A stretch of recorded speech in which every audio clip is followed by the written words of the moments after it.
Entre las arenas de uno de los desiertos más áridos, está volviendo a la vida una antigua civilización perdida en el tiempo. Hace 2000 años prosperó una cultura pacífica aquí, en una de las zonas más inhóspitas del planeta. El pueblo Nazca vivió en Perú, en un trecho de tierra seca. Sobrevivió a pesar de sequías terribles, terremotos y revueltas sangrientas. La capital, Cahuachi, estaba construida sobre un valle muy fértil. Era el centro de su universo y el hogar de sus dioses. ¿Qué sucedió para que cayera en el olvido? ¿Cuál fue la causa de que se convirtiera en ruinas? Todo eso ha sido un misterio a lo largo de siglos.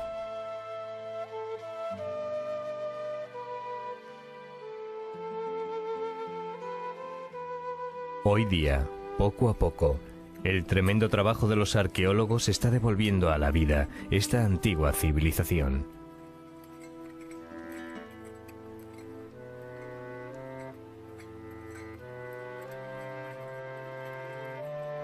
Los misterios desenterrados aquí puede que desvelen el porqué de las líneas Nazca, unos dibujos inexplicables que están en medio del desierto. Una red de dibujos enormes perfectamente geométricos que solo son visibles desde el aire. Unas creaciones únicas cuyo significado sigue cautivando a lo mejor de la ciencia.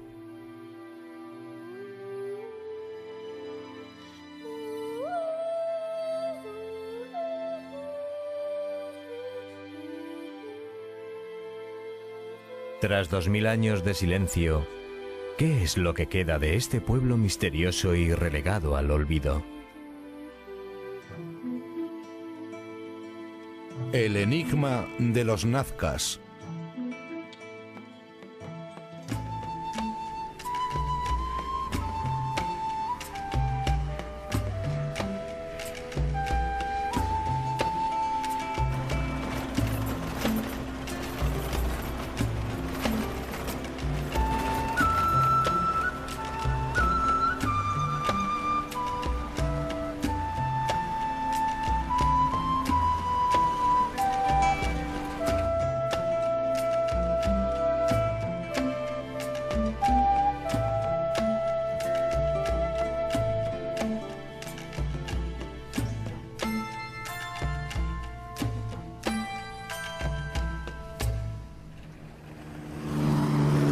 En el sur de Perú, hay un polvoriento camino que sigue el río Nazca entre los Andes y el Océano Pacífico.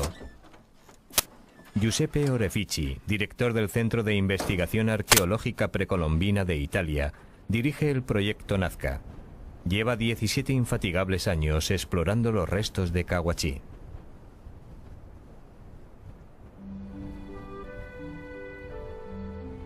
El yacimiento es enorme, de casi 26 kilómetros cuadrados. Es un lugar fantasmal cubierto de arena y depósitos aluviales. El misterio de los Nazca afecta a todos los que entran en contacto con él. Redondas colinas esconden los afilados bordes de las estructuras que anteriormente hicieron de Cahuachi una de las ciudades más impresionantes de la América precolombina. De todos estos edificios, quizás la Gran Pirámide sea el más importante de todos. El gran templo, cuya escalera conducía hacia el río, estaba aquí. Entre estos edificios, pasillos, terrazas y plazas, una ciudad entera se está revelando bajo las cuidadosas manos de los arqueólogos.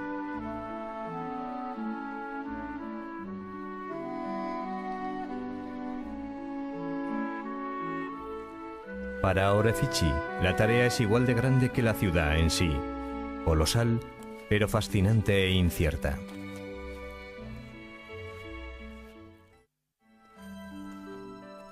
El yacimiento lleva siglos siendo saqueado por buscatesoros sin vergüenza, que no han demostrado respeto alguno por los cadáveres encontrados en las numerosas tumbas descubiertas aquí.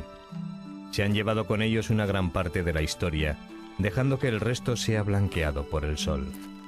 Despojados de sus riquezas y ofrendas y abandonados a las implacables arenas, cientos de testigos silenciosos señalan la enormidad de la tarea arqueológica que queda por delante. A veces, un descubrimiento insólito provoca a los arqueólogos más allá de meras consideraciones científicas.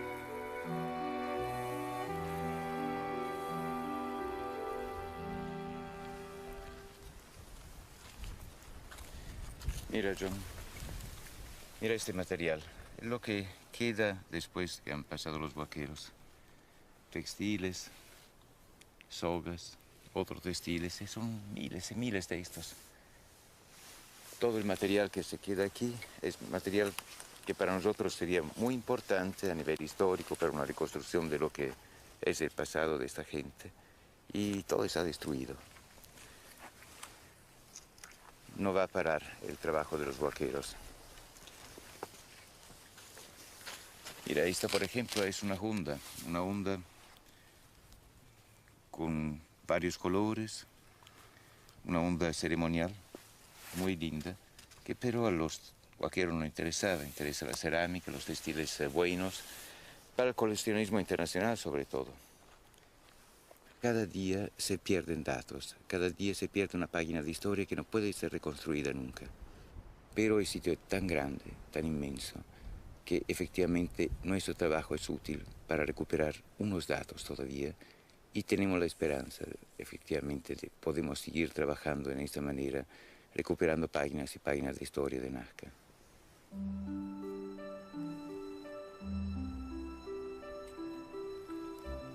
Los detectives de la historia, los arqueólogos, nunca abandonan un caso, no importa cuáles sean las dificultades. Durante los últimos 17 años, Orefici ha vuelto cada año para seguir con su campaña para salvar el patrimonio Nazca de los ladrones y de los estragos del tiempo.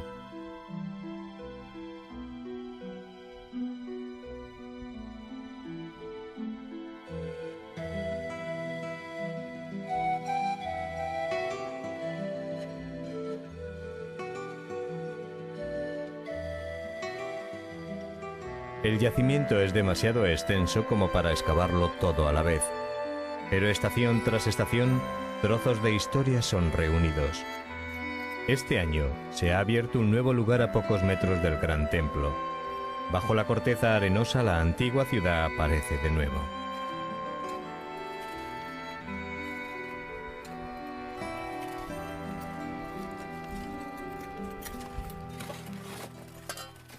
A medida que el equipo excava, penetra en las diferentes capas del pasado de Caguachí.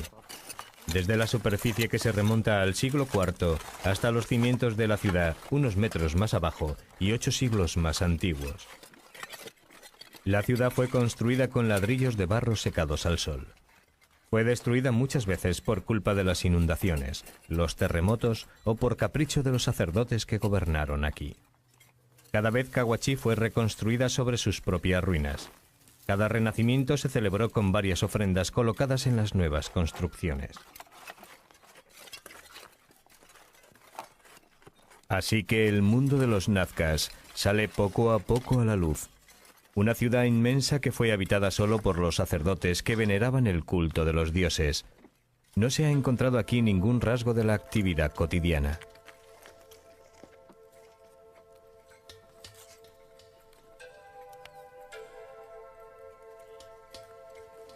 Ya que los nazcas no sabían escribir, las cerámicas y los azulejos que se encuentran aquí son aún más estimables.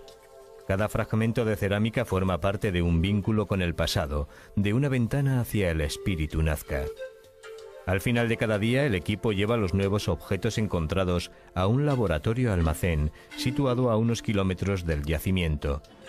Después de 17 años, la colección representa un inventario impresionante de la cultura nazca.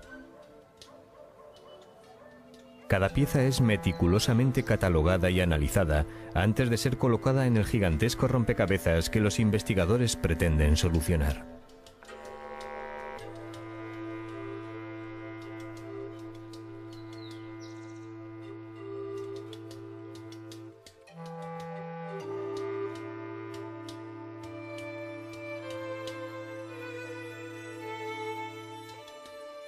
Parecido a un cuadro impresionista, un retrato de la civilización nazca empieza a tomar forma.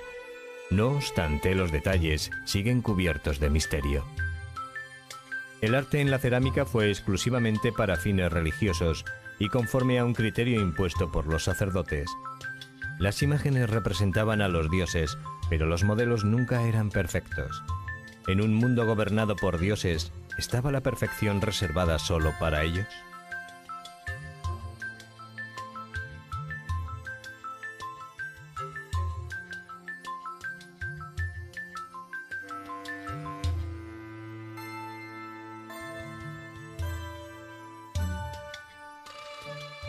Las divinidades marinas revelan la historia de un pueblo nacido entre el mar y las montañas, entre los Andes y el Océano Pacífico.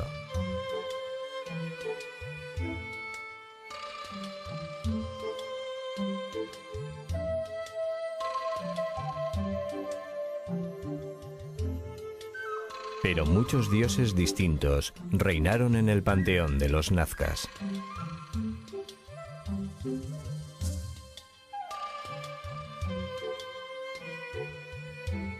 Los gatos,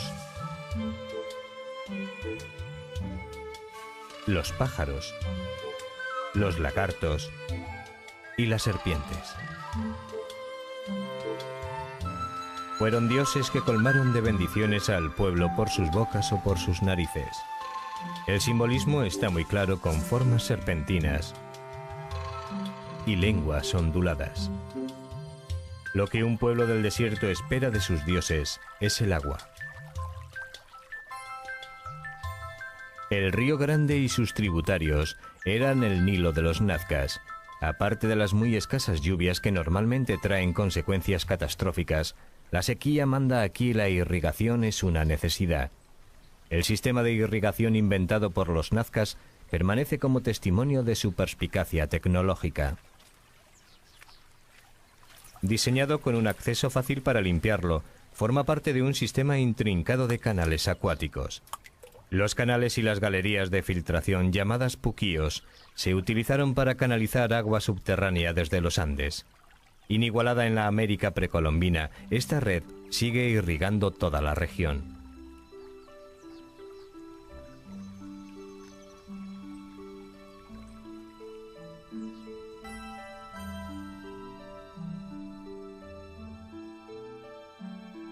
Como agradecimiento a sus dioses, los nazcas construyeron sus pirámides al borde del desierto, actualmente medio cubiertas de arena. Estos símbolos de grandeza llaman a los científicos y ruegan ser explorados.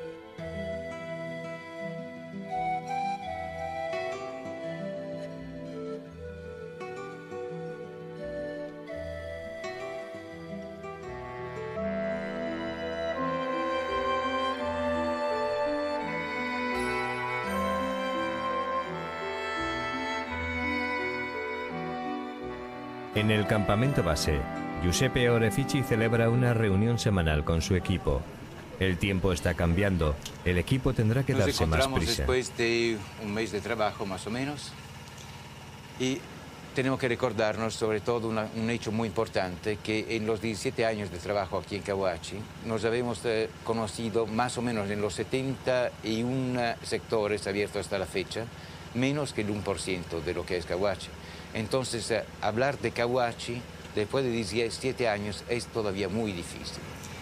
Las condiciones climáticas y el efecto del Niño ha sido bastante fuerte en el año pasado y este año, entonces no sabemos cuáles serán las condiciones del próximo mes. Entonces, espero que todos ustedes puedan hacer un esfuerzo muy grande en los próximos días para terminar más rápidamente posible, con más satisfacción posible, el trabajo de este año. Esto es todo. Agradezco muchísimo y buen trabajo a todos.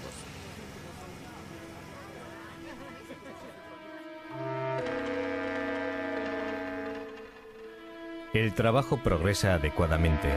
El equipo ha despejado un área extensa permitiendo la realización de un detallado estudio topográfico. A medida que se descubren nuevas zonas, se revela otra pequeña parte de la antigua ciudad.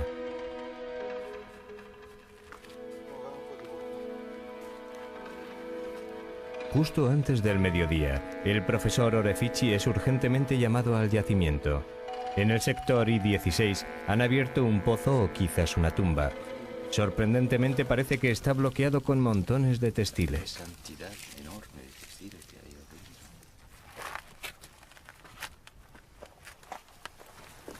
La tensión aumenta rápidamente. El pozo contiene muchos más textiles de lo que se pensaba y por lo visto son de buena calidad.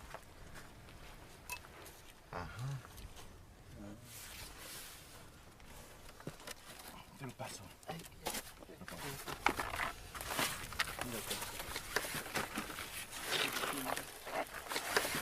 ¿Por qué plumas tan pequeñas? Uno de los especialistas queda intrigado por la primera muestra, un trozo de material decorado con pequeñas plumas. Y solamente una parte tiene plumas. La otra parte cortada no tiene ninguna pluma. No es una tumba probablemente, o si hay la tumba es más abajo. Más adelante, más adelante. Más adelante. ¿Esta? ¿No? ¿Esta? Ahí está, sí.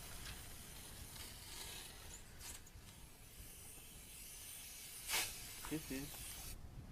Pero este mira qué bonito es. Oh, fantástico. Dios mío. Ujú.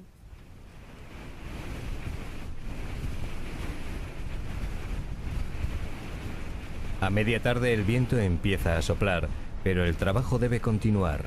Las telas deben ser sacadas antes de que los saqueadores se enteren del descubrimiento y lleguen al lugar. ¿Otra persona? Aquí, aquí. Ahí nomás, que no lo abran, que no...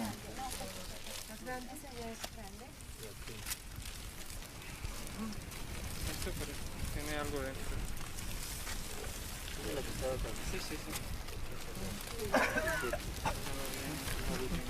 Abre, abre.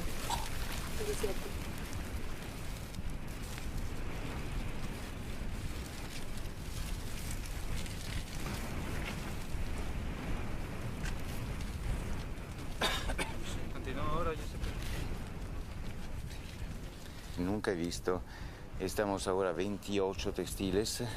Es solamente la primera parte de un envoltorio. Ahora empezamos con la segunda parte.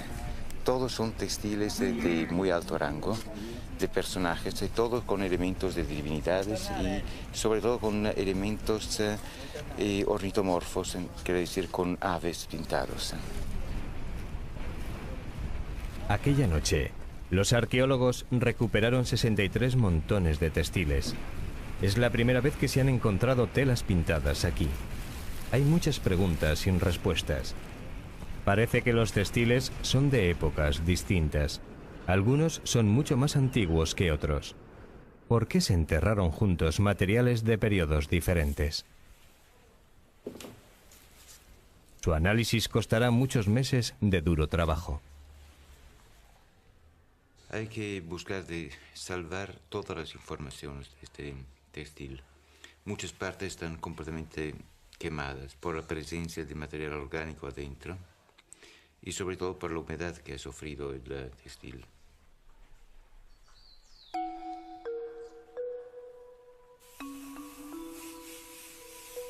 Solo existen unos pocos ejemplares. Su escasez es una cuestión de edad. Los textiles más antiguos proceden de los comienzos de la civilización nazca. Los rasgos orgánicos demuestran que han estado en contacto con cadáveres y que han sido reutilizados como sudarios. Orefici concluye que fueron recuperados, amontonados y reenterrados ritualmente, tal vez en un momento de cambios en las prácticas religiosas o ceremoniales. El misterio solo aumenta la fascinación.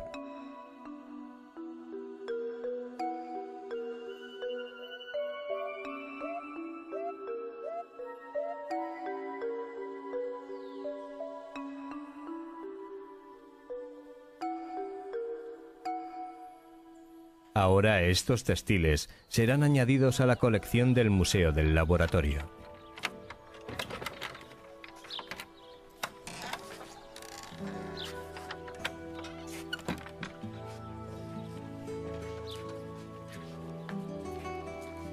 Incluso después de tantos siglos, el arte nazca, hilo de algodón uniendo pelo de llama y lana de alpaca, es sólido.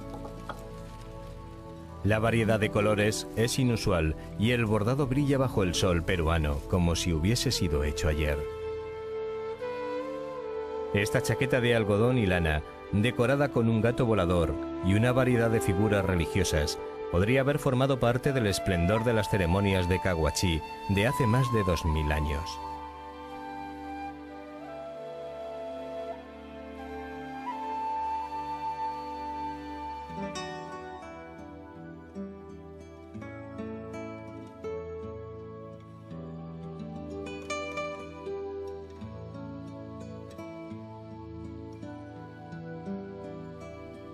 Aún más antigua es esta tela funeraria compuesta de 7 tiras y cuadrados cosidos juntos, que podría haber cubierto la tumba de una mujer que murió 350 años antes de Cristo.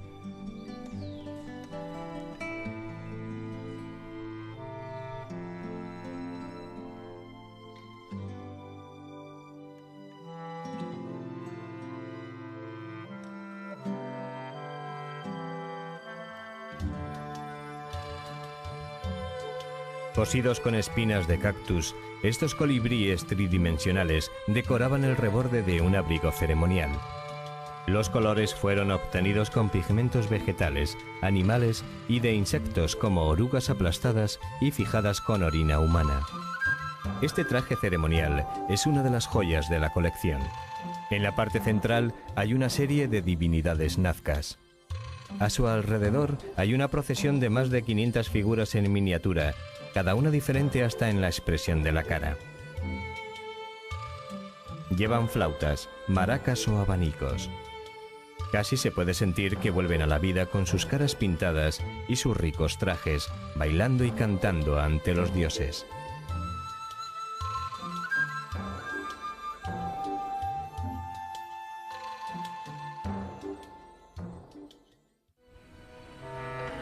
La gran ciudad de Caguachí queda desierta, escondida bajo una manta de barro y arena. Hace 1700 años, después de 6 siglos de dominación sin oposición, la capital religiosa cayó dramáticamente en el olvido, como si hubiese sido enterrada viva. ¿Qué pasa en Caguachí? Tenemos entre el 300 y 350 de nuestra era 2 elementos importantes. Una inundación muy grande, muy fuerte, y las huellas de esto las hemos encontrado en todas las excavaciones, y un terremoto que va partiendo en 2 los templos. Hemos encontrado también muertos bajo los muros caídos. Y es el momento en el cual no funciona más la religión nazca, no funciona más por lo menos unos dioses o el mismo centro ceremonial. Es el momento del abandono. Pero antes de irse, puesto que todo es ceremonial, todo es ritual, todo es religión para los nazca, terminan sellando por completo todas las estructuras. Si nosotros observamos las estructuras, en la parte más alta podemos ver que hay una capa de arcilla puesta por el hombre arriba de un relleno artificial y deja solamente un lugar que es huaca, que es lugar sagrado. Todo, exactamente todo lo que tenemos bajo nuestros pies ha sido recubierto por los hombres mismos. Hace 1700 años, la ciudad de Caguachí desapareció, enterrada por el mismo pueblo que la construyó. Los nazcas solo sobrevivirían a su capital 200 o 300 años antes de ser asimilados por los huaris, un pueblo andino con el que siempre habían mantenido relaciones. Antes que los incas, los huaris dominaron todo Perú.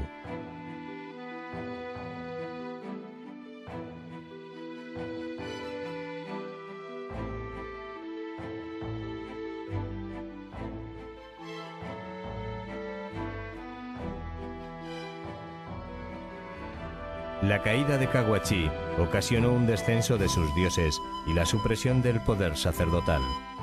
A medida que tomaba forma el régimen feudal, los antiguos dioses se disiparon y los rastros de hombres empezaron a aparecer en la cerámica. En la conciencia nazca, el hombre había sido liberado y ahora ocuparía una posición más central en la vida.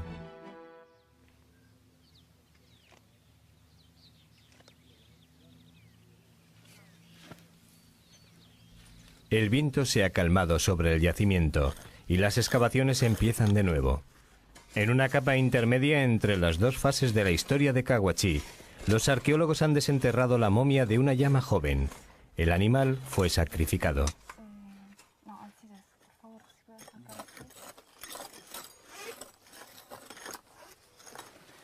Entonces vamos sacando toda la parte de acá. Puede que sea una tumba que los saqueadores pasaron por alto.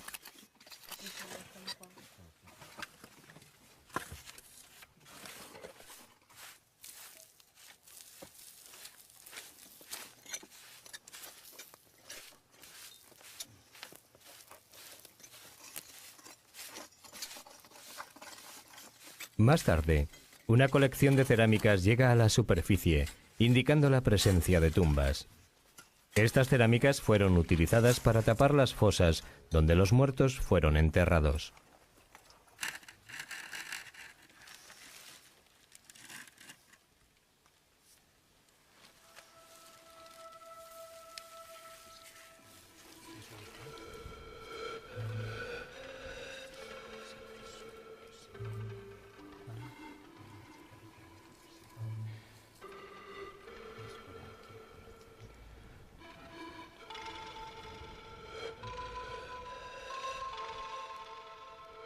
Con las piernas dobladas bajo la barbilla, se enterraba a los muertos en posición fetal, tal vez como recuerdo del origen de la vida, o porque era una postura cómoda para realizar un largo viaje.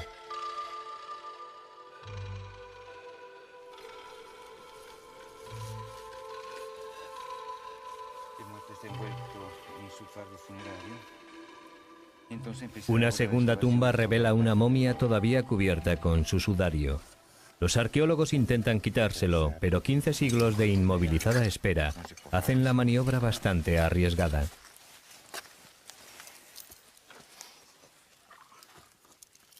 El equipo decide llevar a cabo un análisis allí mismo. El doctor Brian Harrison de la Universidad de Oregón.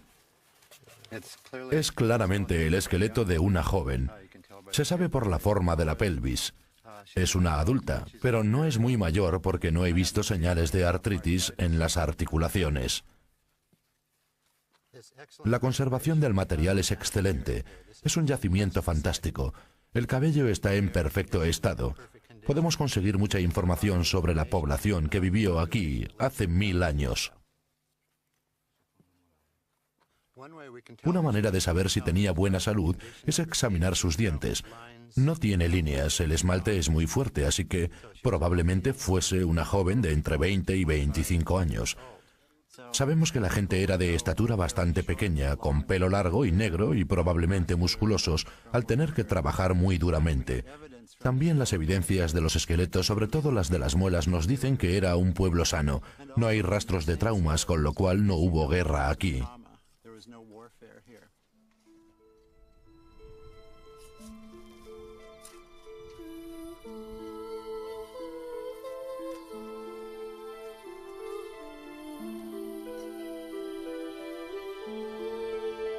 Después de tanto tiempo, tal encuentro es un milagro.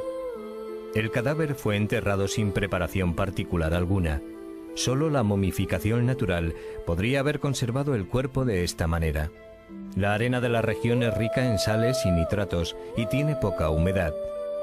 Estas momias son una gran fuente de información para los antropólogos.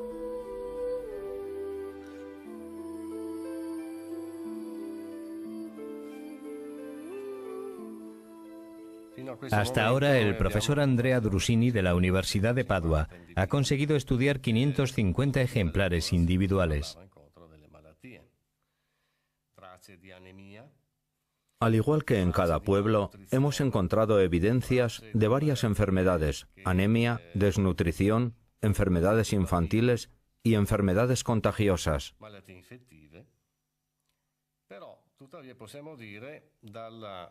Según las estadísticas respecto a este pueblo, se puede decir que su esperanza de vida era de alrededor de 37 o 38 años. No está muy lejos de la Europa del siglo XIX, donde era de 42 años. Sin embargo, existe una diferencia de casi 2000 años entre las dos poblaciones.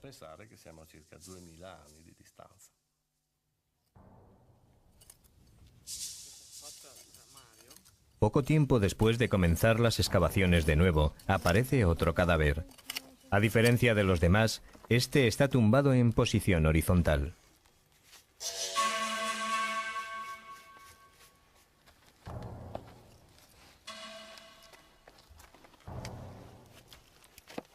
Las manos del esqueleto están atadas sobre la parte delantera del cuerpo. Esta posición es muy inusual. ¿Puede ser natural? No, probablemente fuese una ejecución y el cadáver ha quedado en esta posición.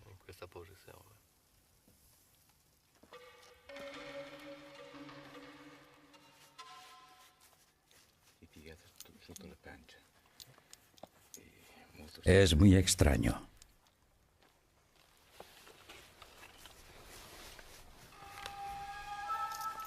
En mi opinión, esta persona fue golpeada fuertemente, lo que le fracturó la base del cráneo. Desde este ángulo, parece que el golpe le llegó desde delante. Cuando levantas la cabeza, el cuello está obstruido.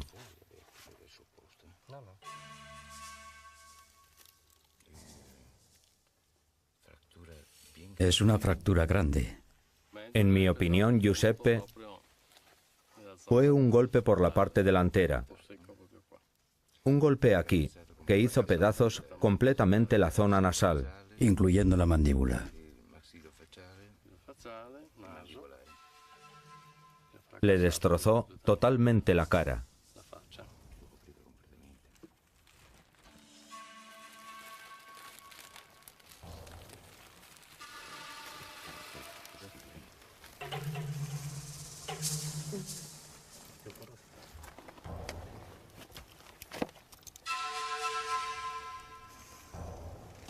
¿Es joven? No, no muy joven. ¿Tendría unos 35 años? O 40. Sí, igual 40. Ajá.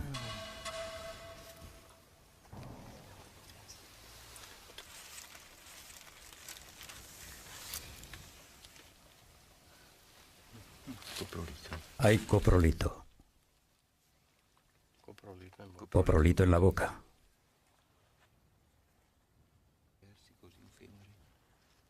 No es la primera vez que se encuentra coprólito, excremento humano fosilizado, en la boca de las momias. No obstante, no se ha determinado el significado de tal práctica. En un caso como este, no sabemos lo que significa meter excremento en la boca de un individuo. Quizás fuese una señal de desprecio o de castigo. No lo sabemos. Aquel día, un total de 7 momias fueron sacadas de sus tumbas, lo que proporcionará una base muy amplia de estudio para los antropólogos. Esta muestra dará a los extranjeros una visión de otro mundo, fascinante pero a la vez muy diferente del nuestro y un poco inquietante. Más del 90% de los cráneos examinados por el Dr. Drusini fueron deformados artificialmente. Esta práctica se ve en otras civilizaciones y probablemente esté basada en determinados conceptos de belleza. Durante aproximadamente un año, las cabezas de los recién nacidos fueron vendadas fuertemente con tiras de piel de llama, lo que obligó a sus blandos cráneos a crecer hacia arriba.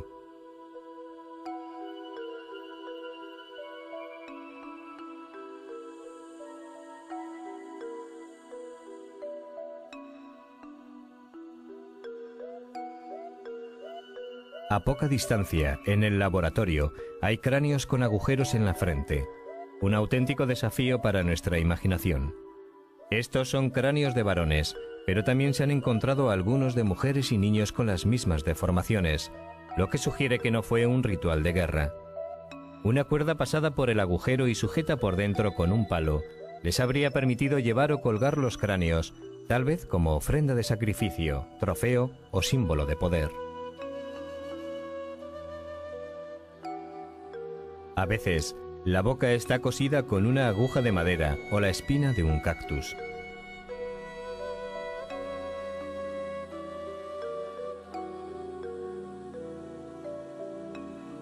En ocasiones los ojos están tapados o la lengua ha sido cortada y guardada en una bolsita de cuero, quizás para que las almas de los muertos no molestaran a los vivos.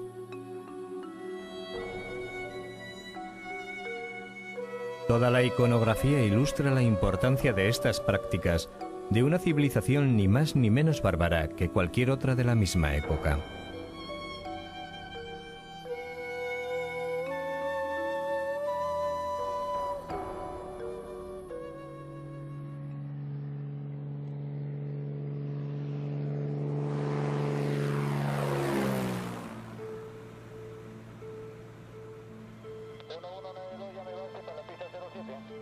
Aprovechando el calmado tiempo, el profesor Orefici sobrevuela el desierto con su amigo Eduardo Herrán, un piloto experimentado que ha descubierto más de 350 de los dibujos nazcas, tal vez el enigma más importante que este pueblo dejó.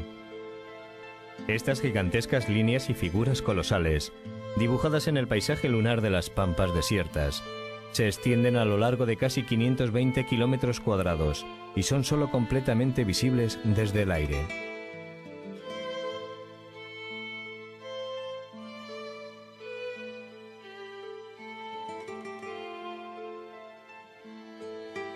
En lugares determinados, simples formas geométricas solapan otros modelos más complicados.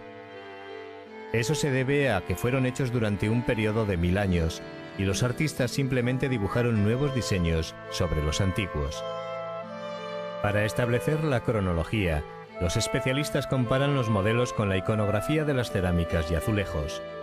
De hecho, el panteón entero de estos iconos fue recreado a escala gigante en el suelo del desierto. Está el cóndor, el mono,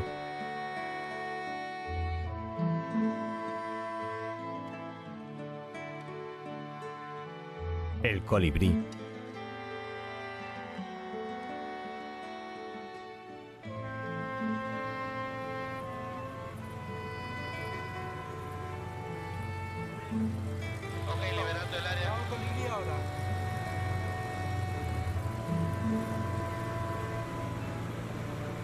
Las líneas son notables tanto por su tamaño como por su cantidad, que está siendo continuamente revalorada. Hoy Eduardo está enseñando a su amigo un conjunto de líneas que descubrió hace unos meses. Unas horas más tarde, Orefici camina por las nuevas líneas.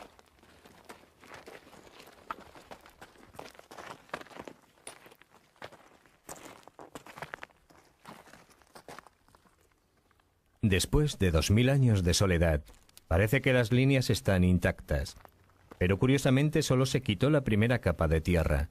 Nadie las ha mantenido. ¿Cómo se puede explicar un nivel tan alto de conservación? Primeramente, no hay agricultura. Entonces el hombre tampoco ha malogrado estas líneas que ya estaban afuera de una zona agrícola y de una zona utilizada por el hombre habitualmente. Aparte de eso, la naturaleza misma del terreno, donde hay arcilla y yeso también, la humedad de la noche hace que las piedras penetren más en el terreno mismo y en el día, con el sol, se van endureciendo.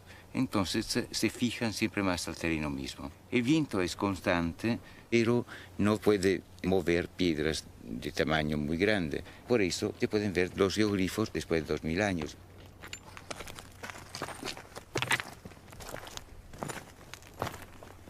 La cuidadosa exploración de las líneas continúa siguiendo los rasgos enigmáticos que parecen esfumarse por el horizonte. A ras de tierra es imposible percibir su forma. Regresa en su camino. Del otro lado.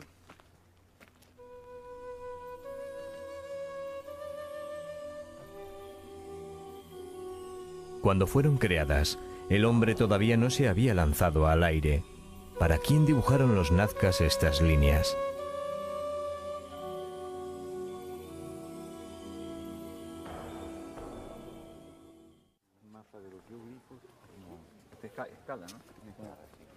En su laboratorio museo, Giuseppe Orefici revela una nueva maqueta del yacimiento de líneas al alcalde del pueblo y al historiador peruano José Lanco Rojas. Inevitablemente su conversación llega al significado y a la función de estas líneas.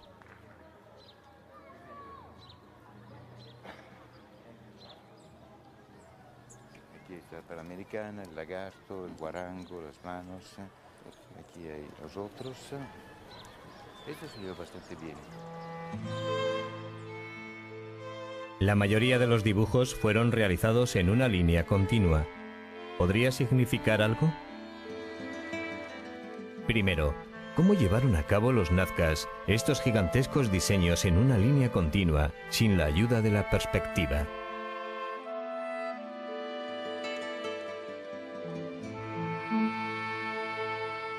Yo creo que el equipo de televisión puede ser muy interesado a hacer unas réplicas también de los geoglifos, pero en dimensión real, y poderlo hacer en el terreno, claro, no arqueológico.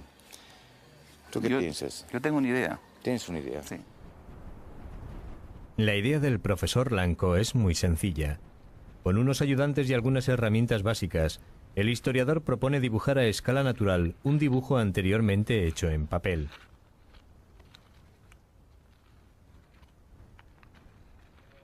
Ya, ahí muere. Ya, ok. Sí, acá. Lo ponemos así nomás. Así, póngalo de nuevo. Ya, un ratito. Derecha, derecha, poquito. Derecha, poquito. Ya, ok. Después de multiplicar las dimensiones para llegar a la escala deseada, el grupo utiliza cuerdas y un compás improvisado para tallar el modelo en el suelo. Basta con unos conocimientos básicos de geometría. Hace 2000 años ampliar tal dibujo no habría presentado más problemas a los artesanos de textiles o a los constructores de acueductos y monumentos que al equipo del profesor Lanco. ¿De acuerdo? Listo. Ahora empezamos. Sobre la línea. Tiembla más, José Luis, tiembla más. La piedra está malogrando acá.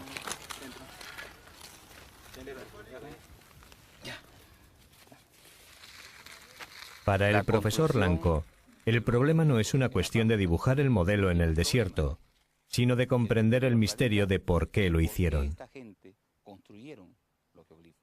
En fechas importantes es que los grupos familiares acudían a la pampa y realizaban algunas ceremonias sobre los geoglifos, ¿no?, como una ofrenda a los dioses mayores que se encontraban en el firmamento.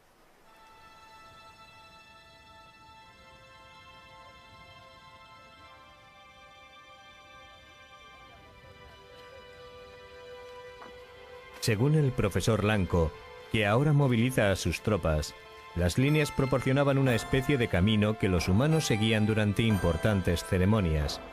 Mientras caminaban, la procesión avivaría el diseño ante los dioses.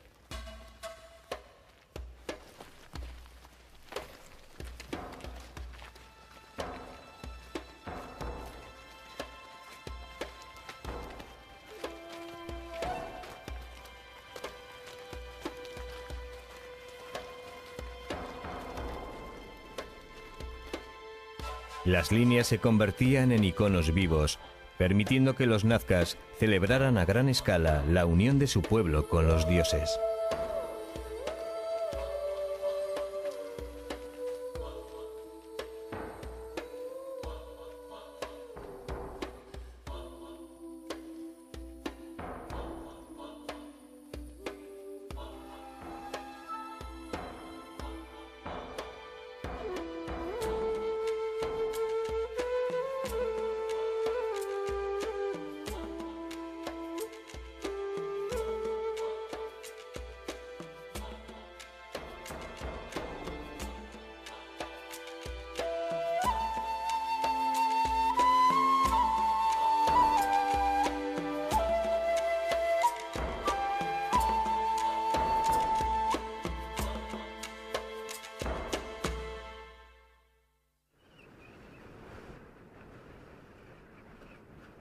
Es diciembre, y después de 2 meses de excavación, otra temporada de obras llega a su fin.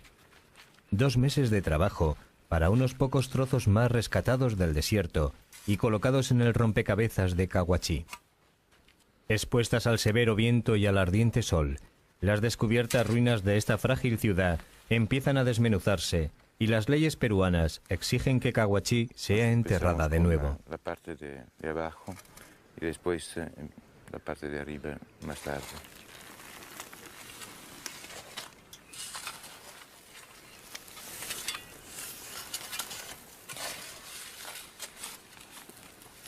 Con dolor, los arqueólogos devuelven la antigua ciudad a su lecho arenoso. Año tras año, mientras Cahuachí es cubierta una vez más de polvo, repiten un ritual que empezó hace 2000 años.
En el sur de Perú, hay un polvoriento camino que sigue el río Nazca entre los Andes y el Océano Pacífico. Giuseppe Orefici, director del Centro de Investigación Arqueológica Precolombina de Italia, dirige el proyecto Nazca. Lleva 17 infatigables años explorando los restos de Cahuachí.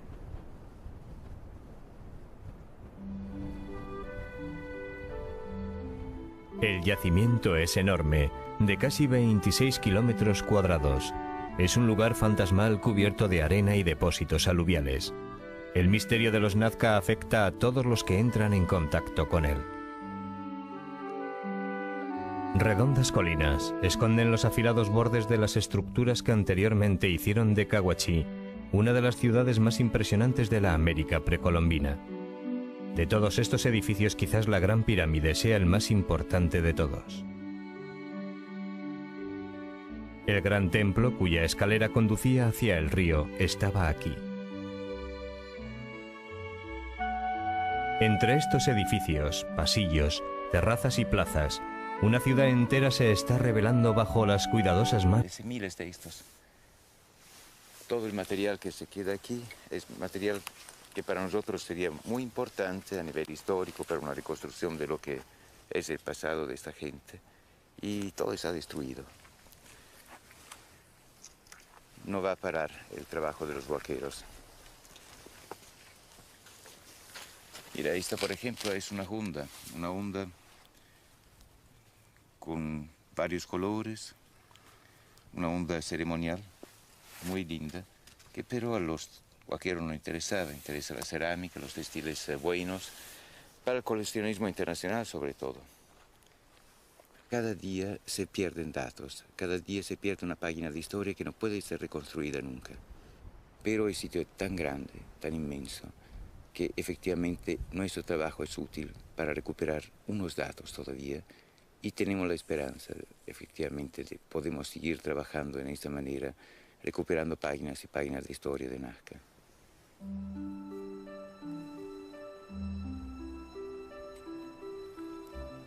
Los detectives de la historia, los arqueólogos, nunca abandonan un caso, no importa cuáles sean las dificultades. Durante los últimos 17 años, Orefici ha vuelto cada año para seguir porqué de las líneas Nazca, unos dibujos inexplicables que están en medio del desierto. Una red de dibujos enormes perfectamente geométricos que solo son visibles desde el aire. Unas creaciones únicas cuyo significado sigue cautivando a lo mejor de la ciencia.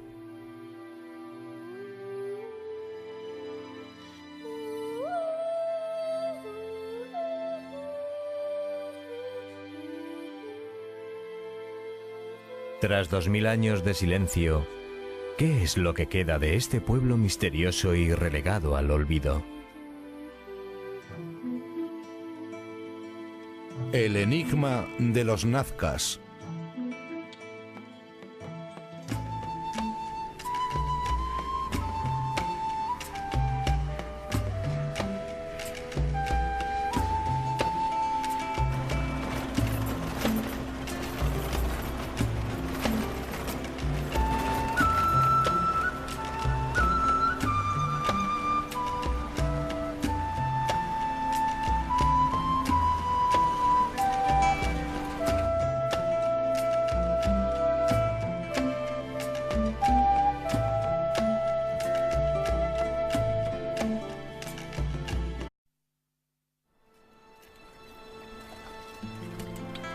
Entre las arenas de uno de los desiertos más áridos, está volviendo a la vida una antigua civilización perdida en el tiempo.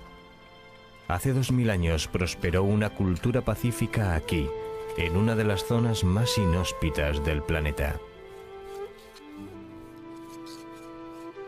El pueblo Nazca vivió en Perú, en un trecho de tierra seca. Sobrevivió a pesar de sequías terribles, terremotos y revueltas sangrientas.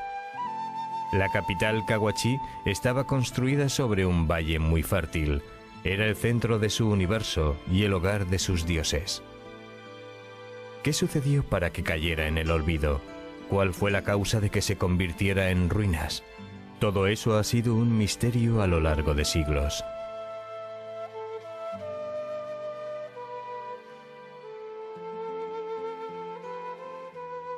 Hoy día, poco a poco, el tremendo trabajo de los arqueólogos está devolviendo a la vida esta antigua civilización.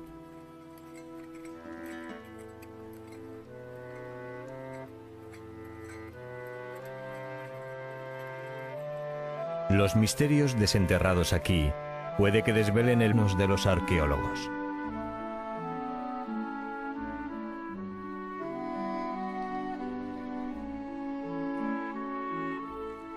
Para Orefici, la tarea es igual de grande que la ciudad en sí, colosal, pero fascinante e incierta.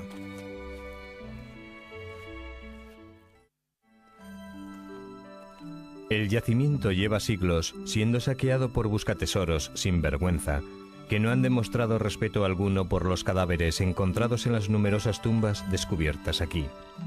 Se han llevado con ellos una gran parte de la historia, dejando que el resto sea blanqueado por el sol. Despojados de sus riquezas y ofrendas y abandonados a las implacables arenas, cientos de testigos silenciosos señalan la enormidad de la tarea arqueológica que queda por delante. A veces, un descubrimiento insólito provoca a los arqueólogos más allá de meras consideraciones científicas.